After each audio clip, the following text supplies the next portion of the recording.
गोवर्धन पूजा की पौराणिक कथा के अनुसार द्वापर युग में एक बार देवराज इंद्र को अपने ऊपर अभिमान हो गया था। इंद्र का अभिमान दूर करने के लिए भगवान श्री कृष्ण ने एक अद्भुत लीला रची। श्री कृष्ण ने देखा कि एक दिन सभी ब्रजवासी उत्तम पकवान बना रहे थे और किसी पूजा की तैयारी कर रहे थे। इसे देखते हुए श्री कृष्ण ने माता यशोदा से पूछा कि यह किस बात की तैयारी हो रही है।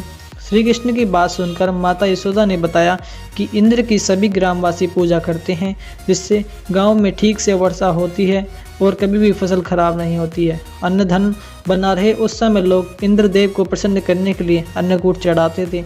यशोदा मैया ने श्री कृष्ण को यह भी बताया कि इंद्रदेव की कृपा से ही अन्न पैदावार होती है और गायों को चारा मिलता है। इस बात पर श्री कृष्ण ने कहा कि इंद्रदेव की जगह गोवर्धन पर्वत की पूजा होनी चाहिए, क्योंकि गायों को चारा वहीं से मिलता है। इंद्रदेव तो कभी प्रसन्न नहीं होते हैं और न ही दर्शन देते हैं। इस बात पर ब्रज के लोग इंद्र की जगह गोवर्धन पर्वत की पूजा करने लगे। यह देखकर इंद्रदेव क्रोधित हो गए और उन्होंने मूसलाधार वर्षा शुरू कर दी। इंद्रदेव ने इतनी वर्षा की कि उससे ब्रजवासियों को फसल के साथ काफ़ी नुकसान हो गया। ब्रजवासियों को परेशानी में देखकर श्री कृष्ण ने अपनी कनिष्ठा उंगली पर पूरा पर्वत उठा लिया और सभी ब्रजवासियों को अपने गाय और बछड़े समेत पर्वत के नीचे शरण लेने के लिए कहा। इस बात पर इंद्र कृष्ण की यह लीला देखकर और क्रोधित हो गए और उन्होंने वर्षा की गति को और ज्यादा तीव्र कर दिया।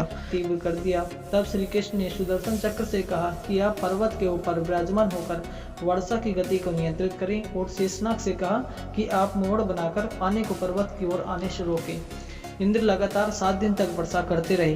तब ब्रह्मा जी ने इंद्र से कहा कि श्री कृष्ण भगवान विष्णु के अवतार हैं और उन्हें कृष्ण जी की पूरी पूजा की सलाह दी। ब्रह्मा जी की बात सुनकर इंद्र ने श्री कृष्ण भगवान से क्षमा मांगी और उनकी पूजा करके अन्नकूट का 56 तरह का भोग लगाया।